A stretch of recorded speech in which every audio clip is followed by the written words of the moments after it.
is a little bit different. It is a kidnapping case.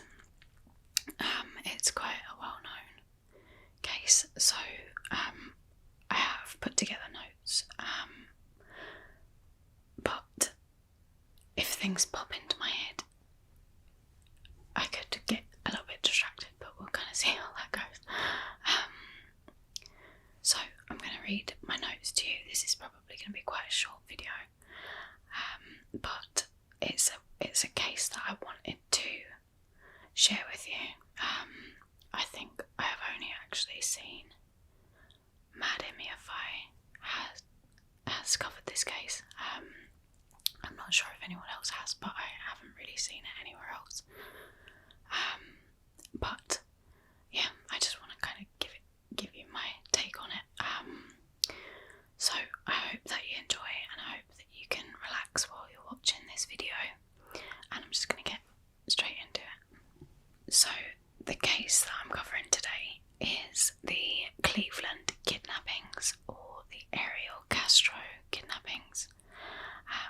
And I'm just going to detail everything to you as I've put it together in my notes.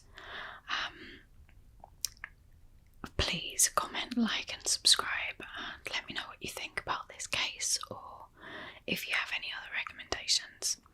On the 21st of April 2003, 17-year-old Amanda Berry went to work at a job at a local Burger King at West 110th Street and Lorraine Avenue in Cleveland, Ohio.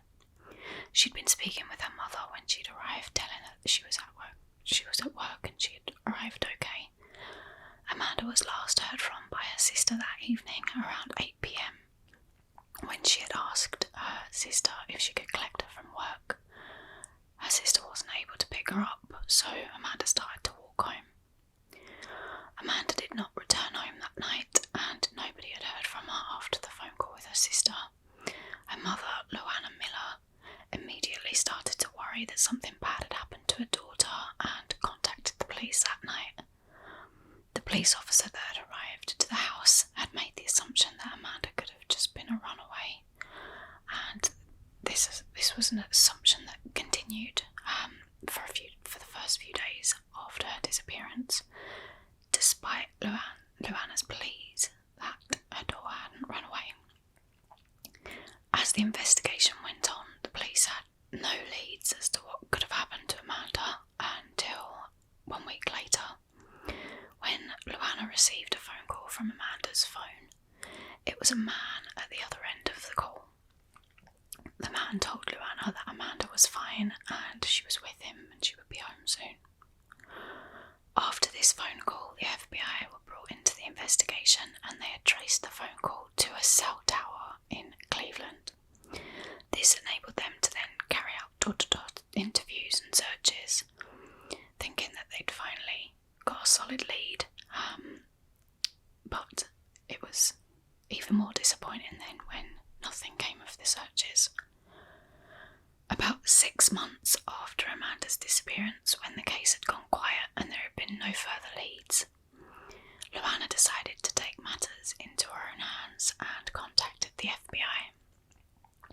She asked that an agent come out to the house and speak with her, and while the FBI agent was with Luana, her friend and reporter Bill Safos had been hidden in the other room, and while the FBI agent was in the house, Luana was feeding information that she was getting from the FBI to Bill so that they could put the information together and start their own investigation.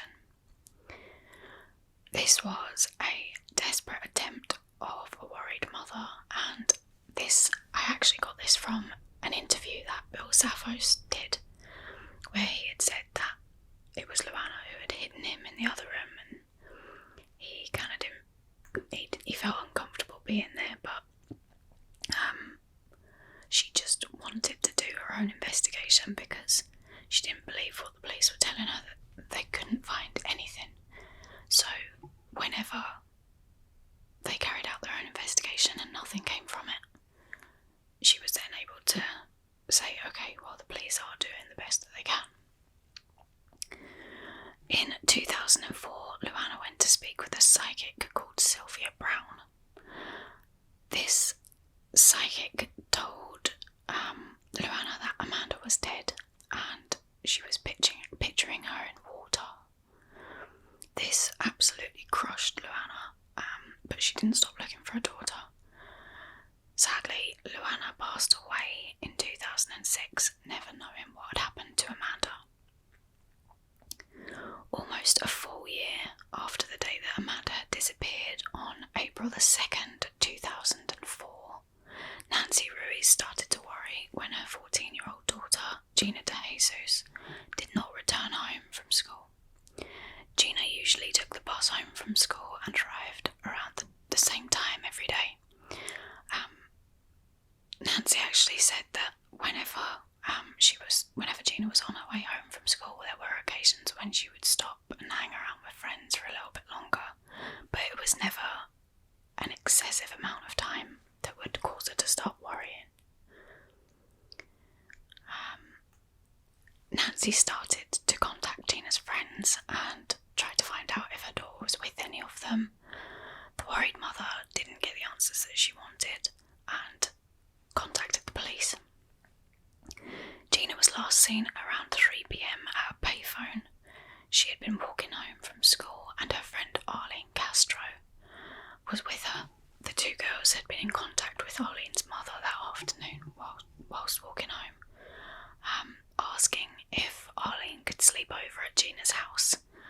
And when Arlene's mother told them no, the two girls parted ways and Gina made her way home. Around a year after Gina's disappearance, the FBI released a composite sketch, which I'm hoping I can maybe put here. The composite sketch was of a man they believed that was linked to Gina's disappearance. This also featured on an episode of America's Most Wanted, where the disappearance of both girls was linked. Sadly, the girls remained missing for a number of years after the disappearances, and what nobody knew the whole time that they were missing was just how close they were. Over the next 9 years, both girls' faces appeared on the TV and the news, where their families were pleading that if anyone had any information that they could come forward. What everyone who was searching for these two girls didn't know was they were not the only two girls that were missing from the area. There was another girl who was missing, and sadly she didn't have the same loving family who were fighting to try and get home. It wasn't until the girls escaped 2207 Seymour Avenue that the world discovered that there was another victim, Michelle Knight. Michelle Knight was a 21-year-old mother of one when she disappeared on the 23rd of August 2002. Michelle had been due in court that day for a custody hearing for her son Joey, who at the time was in the care of the government. Michelle had been given an incorrect address, and after 2 attempts of finding the right building, she went into a nearby shop and had asked one of the members of staff where she could find the building she was meant to be in. The conversation that she had with the staff member was overheard by a man who had walked into the store behind Michelle. This man was Ariel Castro. He was the father of Michelle's friend, Emily.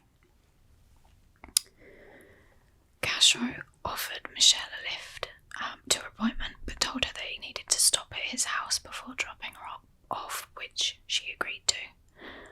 When they got to the house, Castro asked Michelle if she would like a puppy for her son. Ecstatic at the thought, Michelle went to the house with Castro, expecting to find puppies, but instead she was thrown into a room where she was locked, and she was never to leave for another 11 years. 2207 Seymour Avenue in Cleveland, Ohio became a house of horrors for all 3 of these girls for the next decade. The investigation into the girls' location continued over the years, with both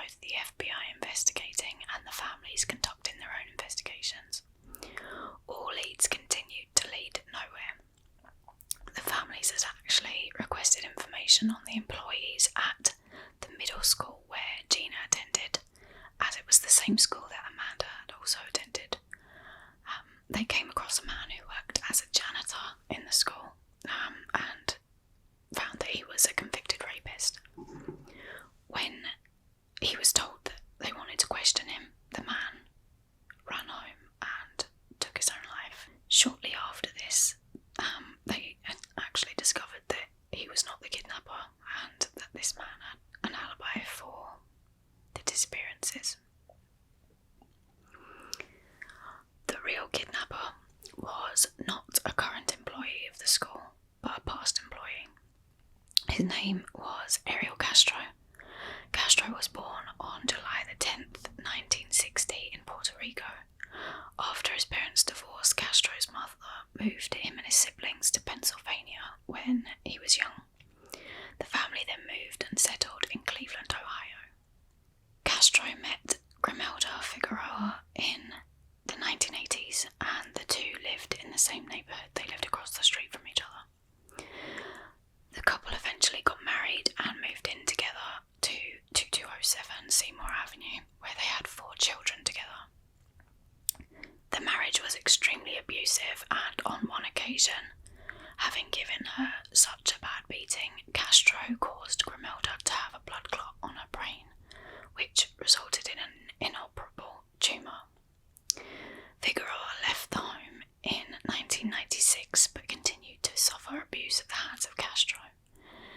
This included him abducting their children on multiple occasions. Shortly before the abduction of Michelle Knight, Castro had been working as a bus driver in the middle school that Gina DeJesus attended. He was a bass player in one of the local bands and would have played at church services. One of the reporters that was actually covering this case at the time, while she was being interviewed, had said that she remembered him playing in the band at church while she was in attendance. And this was during the time the girls were missing. Inside 2207 Seymour Avenue, the 3 girls have since admitted that they continuously suffered sexual assaults at the hands of Castro, that he would play mental games with them and try to play the girls against each other. They lived for the first number of years in chains, unable to move around the rooms, let alone the house, and in later years Castro removed the chains but added padlocks to the bedroom doors. Michelle Knight revealed in her book that she had become pregnant 5 times while she was in the house, but each time Castro would use violence to abort the babies. There was an occasion where he used barbells to hit her in the stomach. He would also deprive her of food and beat her until she miscarried. This made it so difficult for Michelle to understand when Amanda became pregnant, and Castro allowed her to carry the child to term. Amanda Berry's daughter, Jocelyn, was born on Christmas Day in 2006. Castro forced Michelle to assist with the birth and had threatened that if anything happened to the child, that he would kill her. It seems that this was part of the mental torture to continue playing the girls against each other. As Jocelyn grew up in the house, Amanda would homeschool her, and in an interview she had described how she would make it as real as possible. She would walk her to school and kind of then become a teacher, so walk her from one room to the other in the house. As the child started to grow up and understand more, Castro gave his 3 captors different names. This was so that she wouldn't question anything if she heard their names on the TV. Castro would take the child out of the house and she was allowed to roam as freely as she could. Neighbours who had noticed the child assumed that she was Castro's granddaughter. 9 years after Amanda Berry's disappearance in 2003, a prisoner named Robert Walford wrote a letter to the FBI claiming that he had killed Amanda Berry. The area that he told them that the body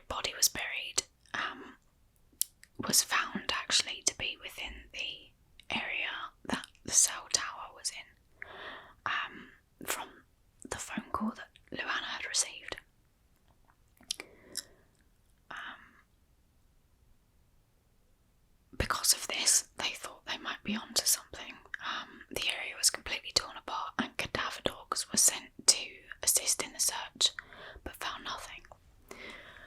Robert Walford later admitted that he had made up the story because he wanted to leave the prison that he was in for a period of time. It wasn't too long after this event that the lives of all three of the girls and their families changed for the better. On May the 6th, 2013, Jocelyn went up the stairs in the house and informed Amanda that Daddy wasn't home. Amanda told Jocelyn that he could be in the garden and to go and have another look. When the child came back and told her mother that Castro was nowhere to be found, Amanda seized her opportunity to escape. The front door of the house was covered with a storm door, and Amanda could see the neighbours out in the street and was able to put her arm through the storm door and raise the alarm. Some of the neighbours came to her assistance and were able to break a hole in the storm door so that Amanda could crawl out with Jocelyn. She contacted the police, and the recording of the phone call is unbelievable. She can be heard saying, "I'm Amanda Berry. I've been missing for 10 years. I'm here. I'm free now." The police responded to the call straight away, and on entering the house were completely overwhelmed when they found Gina De Jesus and Michelle Knight. Both girls had heard the commotion and heard Jocelyn saying that her daddy wasn't home, but they thought that it was a trick. Because of the psychological damage that they had been receiving for such a long time, they thought that Castro was tricking them and that if they left the room, they would be punished. Shortly after the girls were rescued, Ariel Castro was arrested. He was charged with 4 counts of kidnapping and 3 counts of rape, and his bail was set to $8 million. On the 12th of June 2013, Castro pleaded not guilty. A lot of the charges against him were irrefutable, so his lawyer's main goal was to make sure that he didn't receive the death penalty, and that was exactly what the prosecution was seeking for him. His charges also included aggravated murder for the termination of Michelle Knight's pregnancies. On July the 26th, 2013, Ariel Castro pled guilty to most of the charges against him. This was part of a plea bargain which reduced his sentence from death to life in prison without the possibility of parole.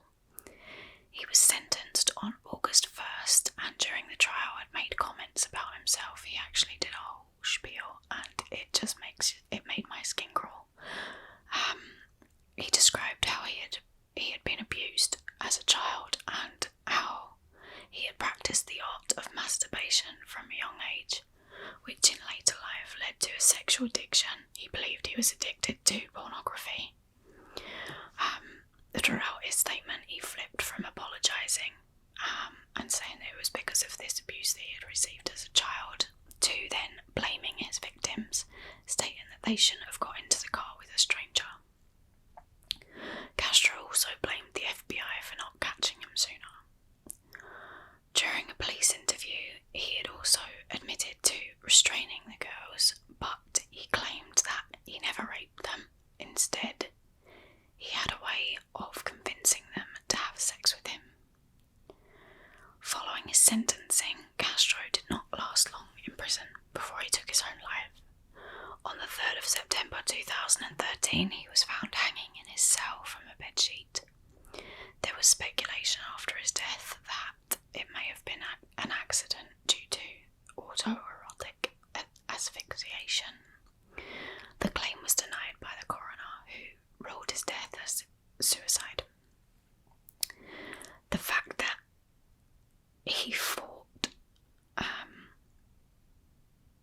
went through the whole rigmarole of a trial so that he wouldn't receive the death penalty, yet he took his own life, just kind of shows what kind of personality he had, that it was all about control. And he didn't want that control to be taken out of his hands. In August 2013, 2207 Seymour Avenue was demolished.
on a news show that she presents.